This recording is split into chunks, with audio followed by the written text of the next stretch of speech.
আসসালামু আলাইকুম সবাইকে, আশা করি সবাই ভালো আছেন। শুরুতেই লেডিস এন্ড জেন্টলম্যান আপনাদের সবাইকে জানিয়ে রাখতে চাই, প্যানিক করার কিছু নাই। যে 28 সদস্যের দল ঘোষণা করা হয়েছে, this is just a preliminary squad. এবং এই স্কোয়াডটাতে শুধুমাত্র দেশে এই মুহূর্তে যে সকল ফুটবলাররা আছেন বা বাংলাদেশের লিগে যে সকল ফুটবলাররা খেলছেন তাদের মধ্য থেকে 28 জনের একটা তালিকা তৈরি করে সেই 28 জনকে ইনভাইট করা হচ্ছে, প্রিলিমিনারি স্কোয়াডটাকে ইনভাইট করা হচ্ছে ক্যাম্পে।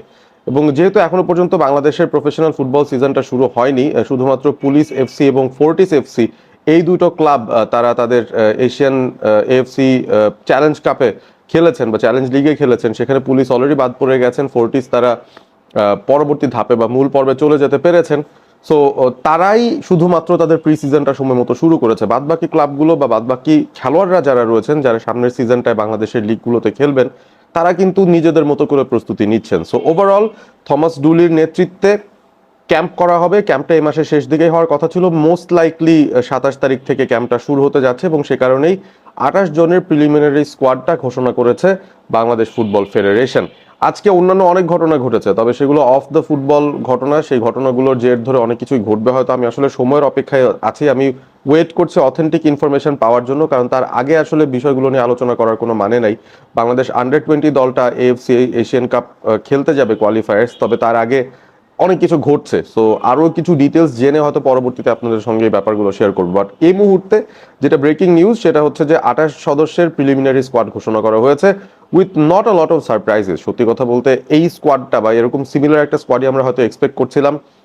Out of the screen forward পজিশনে কোনো প্লেয়ারকে ইনক্লুড করার সুযোগ ছিল কিনা এখানে, সেটা একটা ভিন্ন ব্যাপার।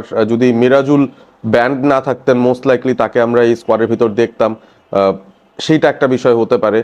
মোর্শেদ আলীকে আমি এই স্কোয়াডে না দেখে একটু অবাক হয়েছি। প্রবাবলি তাকে আসলে স্কোয়াডে রাখার মতো চিন্তা ভাবনাটা এখনো করা হয়নি। তাকে হয়তো এখনো ওই আন্ডার 20 লেভেলে চিন্তা করা হচ্ছে, যদিও তিনি সেখানেও খেলতে পারছেন না আনফর্চুনেটলি এই এই এশিয়ান কাপ কোয়ালিফায়ার্সে। সো কিছু ইয়াং প্লেয়ার্স আছেন, কিছু প্রমিসিং ফরওয়ার্ডস ছিলেন যারা লিগে নাম নামযশ ছিল মোটামুটি, বাট আলটিমেটলি তারা সুযোগ পাননি 28 সদস্যের স্কোয়াডের মধ্যে। কারা কারা সুযোগ পেয়েছেন সেটাতে একটু চোখ বুলিয়ে ফেলি খুব জলদি করে। সেটা হচ্ছে কিপিং পজিশনের জন্য 4 জন কিপার আছেন।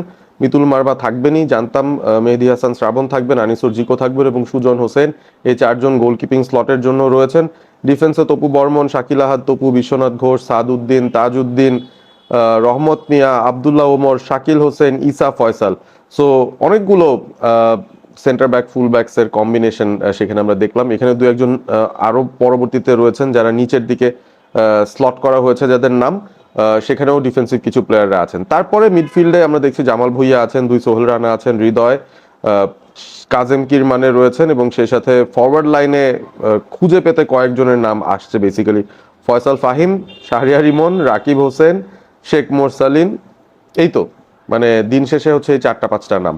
আর তারপরে আরো কিছু স্কোয়াড প্লেয়ার্স আছেন, ফয়সাল আহমেদ ফাহিমকে দেখছি, তারপর মঞ্জুরুর রহমান আছেন, স্বাধীন রয়েছেন, রফিকুল ইসলাম রয়েছেন, মোহাম্মদ ইব্রাহিম রয়েছেন। মোটামুটি এই সিচুয়েশন টাইপে এই সময়টার মধ্যে বেশ ভালো ফর্মে থাকা একজন প্লেয়ার সৌরভ দেওয়ান আছেন, রাব্বি হোসেন রাহুল আছেন। সো এই হচ্ছে 28 সদস্যের স্কোয়াড যারা এই মুহূর্তে বাংলাদেশে আছেন বা বাংলাদেশের ফুটবল লিগগুলোতে যারা খেলছেন। এখন এই সিচুয়েশন থেকে আমরা যদি চিন্তা করে দেখি যে এই স্কোয়াডের কতজন টিকবেন, যেটা আমার থাম্বনেলে লেখা ছিল যে এই স্কোয়াডটাকে ছাঁটাই করে যখন সেপ্টেম্বরে 23 সদস্যের একটা স্কোয়াড করা হবে, কয়জন এই 28 জনের মধ্যে থেকে টিকবেন? কারণ অনেকেই কিন্তু বাইরে থেকে আসবেন এবং বাইরে থেকে যারা আসবেন তাদের তালিকাটা এখনো প্রকাশ করা হয়নি। নিশ্চয়ই কথাবার্তা বলে বাফুফেও সময় মতো সেই তালিকাটা প্রকাশ করবে। হিসাব করলে কিন্তু এখনো অনেক দিনের সময় বাকি রয়েছে। আমরা যদি চিন্তা করে দেখি সেপ্টেম্বরের 24 তারিখ থেকে ইন্টারন্যাশনাল উইন্ডোটা শুরু বা সেই সময় থেকে বাংলাদেশের প্রথম ম্যাচটা শুরু হবে, 1 মাসের কিছুটা কম সময় বাকি রয়েছে। আমরা 3 সপ্তাহ প্রপার প্লাস কয়েকদিন ধরে নিতে পারি, এইরকম একটা সিচুয়েশন তৈরি হতে পারে। সো 2 থেকে 3 সপ্তাহ একটা ক্যাম্প হবে এখানে এবং যেই প্লেয়াররা বাইরের লিগগুলোতে খেলছেন তারা তারপর দলের সঙ্গে যুক্ত হয়ে তারা ইন্দোনেশিয়াতে যে এই আসিয়ান কাপটা খেলতে যাবেন। সো এটাই হচ্ছে মিশন। এবং এই যে 28 জন ফুটবলার আছেন তাদের মধ্যে আসলে কয়জনকে আপনি স্টার্টিং 11-এ দেখেন? একটু কি কঠিন প্রশ্ন হয়ে গেল কিনা? স্টার্টিং 11-এ কয়জনকে দেখছেন এখন? আমি যেটা শুনতে পাচ্ছিলাম সেপ্টেম্বরের 10-11 তারিখের দিকে বাইরের দেশের যে প্লেয়াররা এখনো পর্যন্ত ট্রায়াল দেননি বাংলাদেশের হয়ে, যারা ট্রায়াল দিতে ইচ্ছুক তাদেরকে নিয়ে একটা ট্রায়াল আয়োজনও করার প্ল্যান করা হচ্ছিল। থমাস ডুলি সে ব্যাপারটা একবার মেনশন করেছিলেন। সো আলটিমেটলি সেটা যদি হয় সেই ক্ষেত্রে হয়তো আমরা সাইফ কেরাওয়ালাকে দেখবো, আমরা ইউসুফ আহমেদকে দেখবো। ফারহান আলী ওয়াহিদ সেই সময়টা হয়তো আসবেন না, কারণ তিনি তো আসলে তার লিগ ম্যাচগুলোই খেলছেন। হামজা চৌধুরীও খেলছেন। সুকি তো ফুসা তিনি যদি ফোর্টিসের তার দলবদলটা কমপ্লিট করে ফেলেন তাহলে তিনিও ডেফিনেটলি ক্যাম্পেই হয়তো ডাক পেয়ে যাবেন, কারণ তাকে তো লোকাল প্লেয়ার হিসেবে কনসিডার করা যেতে পারে সেই জায়গাটায়।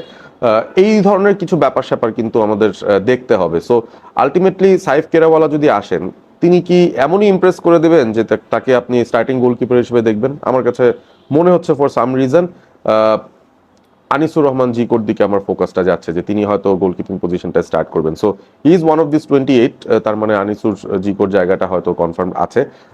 তারেক কাজী তিনি এই লাইন আপের ভেতর নেই, কারণ তিনি বাইরে লিগ খেলছেন, তিনি ভুটানের লিগে খেলছেন, পারো এফসির হয়ে খেলছেন, সুতরাং তার নাম এখানে নাই। বাট আমি ধারণা করছি তপুর পার্টনার হয়তো তারেক কাজী হবেন সেই জায়গাটা যদি চিন্তা করি। এবং সেই সাথে ফুল ব্যাক পজিশনে রাইট এবং লেফট সাদউদ্দিন একটা ফ্ল্যাঙ্কে থাকছেন, কারণ রাইট ব্যাক পজিশনটায় আর কোনো অপশন নেই যিনি বাইরে থেকে আসবেন, আনলেস হামজাকে রাইট ব্যাক খেলানো হয়, যেটা আমার মনে হয় একটা ওয়েস্ট হবে। সো সেটা বাদই দিলাম।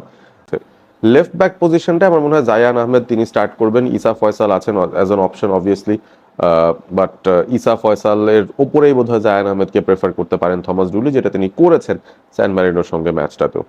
মিডফিল্ডে যদি তাকায় সেখানে আসলে যতজন মিডফিল্ডার এখানে আছেন, আমার তো মনে হয় যে স্টার্টিং 11-এ থাকার মতো কোনো মিডফিল্ডারই এখানে হয়তো নেই।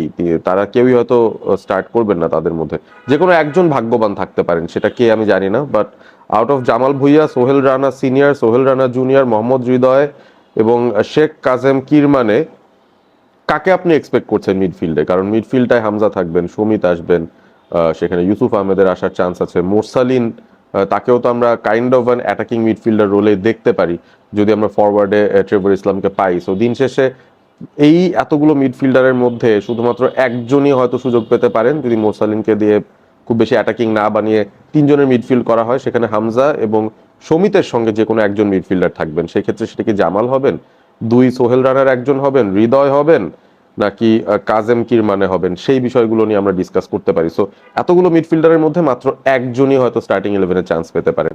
লুকিং ফরওয়ার্ড সামনের দিকে যদি তাকাই, আই থিঙ্ক মোরসালিন শুধুমাত্র স্টার্টটা পাবেন যদি সামনের কোনো ফরওয়ার্ডকে বাইরে থেকে নিয়ে না আসা যায়। ট্রেভর ইসলাম তিনি যদি অ্যাবসেন্ট থাকেন সেই ক্ষেত্রে হয়তো আমরা মোরসালিনকে আপ টপ দেখতে পারি, লাইনটা হয়তো তিনি তখন লিড করবেন। আর দুই ফ্ল্যাঙ্কের কথা যদি বলি, এখানে আমি মনে করি যে রাকিব হোসেন সুযোগ পাবেন। রাকিব হোসেন সুযোগ পাবেন রাইট ফ্ল্যাঙ্কে।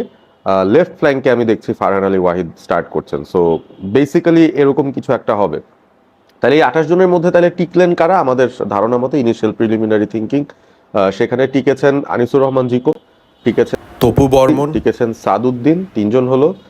মিডফিল্ডে আমি জানি না, যে কোনো একজন আপনারাই চুজ করেন কে হবে, সোহেল রানা নাকি জামাল ভুঁইয়া নাকি কাজিম কিরমানে নাকি মোহাম্মদ হৃদয়, কে আপনারা চুজ করেন, মোহাম্মদ ইব্রাহিম, হুয়েভার, সেখান থেকে যে কোনো একজন হলো। তো টোটাল 4 জন। তারপর মোরসালিনকে আমরা ধরে নিতে পারি 5 জন, রাকিবকে ধরে নিতে পারি 6 জন। সো দিন শেষে 28 জনের মধ্যে আমি অন্তত দেখছি 6 জন ফুটবলার দিন শেষে বাংলাদেশের ওই প্রথম আসিয়ান কাপের প্রথম ম্যাচটা যার সঙ্গেই হোক না কেন, সেই ম্যাচটা হয়তো 6 জন সর্বোচ্চ স্টার্ট করতে পারেন। বাদ বাকি স্লট অলরেডি পূরণ করে দেওয়া হবে বাইরে থেকে যেই ফুটবলাররা আসছেন বাইরের লিগ খেলে তাদের মধ্য থেকে, যেখানে লেফট ব্যাকে জায়ান থাকবে, মিডফিল্ডে ডেফিনেটলি হামজা এবং সমিত সোম দুজন থাকবেনই, আর একটা ফ্ল্যাঙ্কে ফারহান আলী ওয়াহিদ ডেফিনেটলি থাকছেন। আর এছাড়া ফরওয়ার্ড পজিশনে যদি ট্রেভর ইসলাম আসেন তাহলে তিনি থাকতে পারেন। সুকি তো ফুসাকে স্টার্ট করানো যাবে কি যাবে না, ইউসুফ আহমেদ তিনি স্টার্ট করবেন কি করবেন না, সেই বিষয়গুলো ডেফিনেটলি একটা চ্যালেঞ্জের মুখে থাকে, বা these are the things that might happen. So আপনারা কমেন্ট করে জানিয়ে দিন, এই 28 সদস্যের যে প্রিলিমিনারি স্কোয়াডটা তৈরি করা হয়েছে, তারা ক্যাম্প শুরু করবে থমাস ডুলির আন্ডারে, এদের মধ্যে কয়জনকে আপনি দেখছেন যিনি মূল একাদশে আসিয়ান কাপের প্রথম ম্যাচটায় খেলতে নামবেন? কমেন্ট করে জানিয়ে দিন। ভালো থাকবেন সবাই, সাবস্ক্রাইব করবেন অল স্পোর্ট এবিপি।